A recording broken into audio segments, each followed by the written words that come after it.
Assalamualaikum warahmatullahi wabarakatuh. Perkenalkan, nama saya Refsi Monika dari Sekolah Tinggi Teknologi Bandung, Teknik Informatika, kelas TIFK 17A, akan mempresentasikan bab 3, analisa dan perancangan. Tujuan membuat video ini adalah untuk memenuhi salah satu tugas mata kuliah teknik penulisan laporan ilmiah. Pada bab 3 ini ada analisa perancangan. Yang pertama, analisis. Tahapan analisis permasalahan dilakukan sebelum tahapan perancangan. Hal ini dilakukan agar sistem yang akan dibuat sesuai dengan masalah yang akan diselesaikan.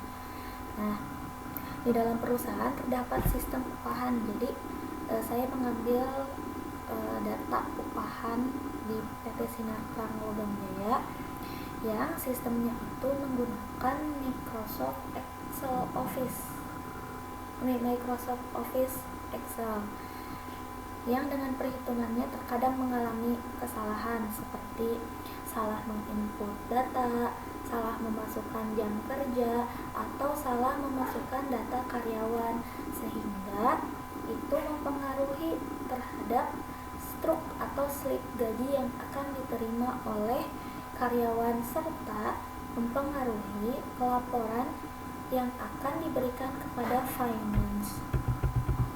Nah, metode analisis ini saya menggunakan metode analisis SDLC, yaitu System Development Life Cycle. Nah, atau siklus hidup pembangunan sistem gitu.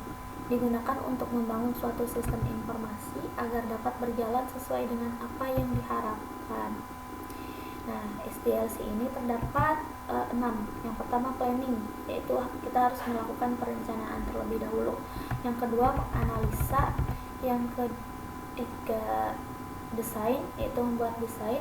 Setelah kita menganalisa, kita buat desain atau gambaran yang harus kita buat. Implementasi, testing dan integration, pengetesan dan pengintegrasian, dan perawatan, karena setiap aplikasi pasti harus menggunakan perawatan. Nah, tahapan-tahapan yang dilakukan dalam waterfall, nah ini gambarnya seperti ini. Jadi muter ya, dari planning, analysis, design, implementation, testing and integration, terus ke maintenance. Tahapan-tahapan yang dilakukan dalam model waterfall meliputi tahapan-tahapan seperti analisis, desain, implementasi, evaluasi, perbaikan, dan development atau perawatan. Nah, analisa merupakan tahap yang dilakukan untuk menganalisa kebutuhan yang diperlukan sistem. Nah, terus di desain itu untuk menggambarkan bagaimana suatu sistem dibangun. Jadi setelah kita menganalisa, kita mendapatkan suatu desain untuk memecahkan masalah gitu, untuk membantu dalam menjelaskan spesifikasi hardware dan arsitektur sistem. Nah, terus implementasi itu proses pembuatan sistem dan nantinya saling berintegrasi dengan tahap selanjutnya. Setelah itu, setelah implementasi, maka ada bagian testing, merupakan tahap yang dilakukan untuk melakukan uji coba terhadap tahap implementasi yang telah dilakukan. Jadi kalau misalkan program yang telah kita buat sudah jadi, nah kita tinggal tes untuk mengetahui kualitas sistem dan mencari apakah sistem siap atau tidak untuk digunakan oleh user gitu. Nah, di bagian deployment merupakan tahap yang dilakukan setelah proses testing. Setelah fungsional dan non-fungsional testing telah selesai dilakukan. Deployment atau persiapan sistem dipersiapkan untuk digunakan oleh bagian pengupahan, dan maintenance merupakan proses perawatan sistem setelah sistem dirilis. Karena kan software itu pasti akan terus mengalami kemajuan gitu. Maka makanya harus diperlukannya ada maintenance. Takutnya ada sistem atau program yang telah kadaluarsa dan belum diupdate. Bagian ketiga itu metode alat dan bahan. Alat-alat itu ya, dalam alat ya yang digunakan pertama laptop HP ProBook 4431S yang saya gunakan. Terus Microsoft Word 2016 itu untuk melakukan laporan. Nah, kenapa saya ngambil Microsoft Excel 2007? Karena saya menyesuaikan spesifikasi PC yang digunakan oleh perusahaan, agar di saat saya membuat data menggunakan data Microsoft Excel tidak ada data yang korup karena beda versi. Makanya saya ambil Microsoft Excel 2007, Microsoft Visio untuk pembuatan diagram alur, dan SAM itu untuk ini ya, menjalankan PHP.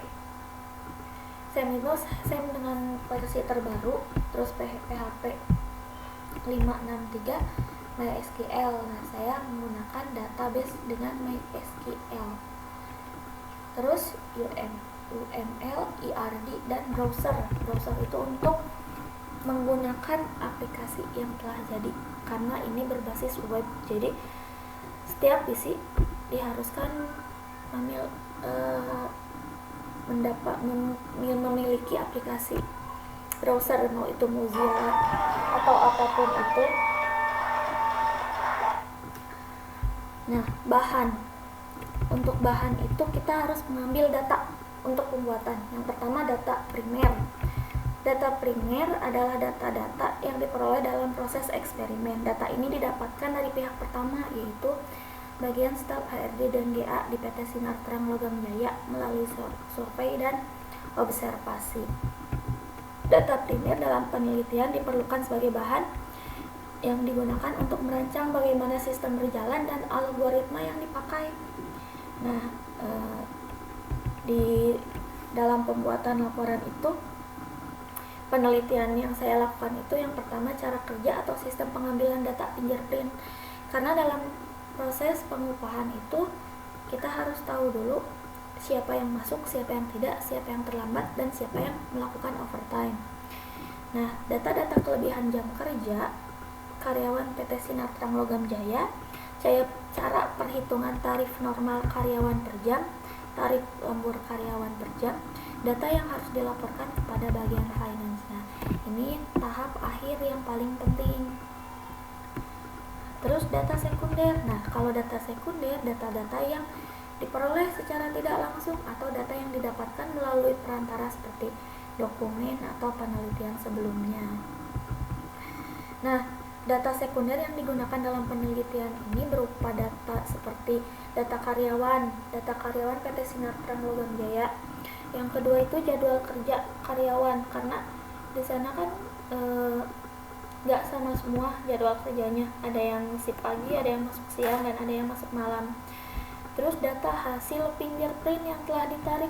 Nah, ini diambil H+1 setelah misalkan kita mau ambil data di tanggal 7, berarti kita ngambilnya di tanggal 8. Terus data kelebihan jam kerja karyawan PT Sinar Terang Logam Jaya. Nah, analisis kebutuhan sistem itu ada dua, fungsional dan non-fungsional. Yang pertama, fungsional merupakan kebutuhan inti dari sistem agar dapat berjalan sesuai dengan kebutuhan. Nah, diantaranya tuh ada register, itu untuk menggunakan sistem aplikasi. Maka user harus membuat daftar member agar tidak sembarang orang yang dapat menggunakan program. Jadi hanya staf-staf saja yang telah didaftarkan untuk dapat menggunakan aplikasi atau program tersebut. Nah, login. Sebelum menggunakan aplikasi, maka user harus melakukan login terlebih dahulu dengan menggunakan nama dan password yang telah terdaftar dalam aplikasi. Nah, di register ini. Database merupakan langkah awal untuk membuat sebuah program aplikasi. Setelah desain jadi, kita pembuatan manajemen database agar dapat melakukan proses setelahnya. modul. Nah, pada tahap modul ini pembuatan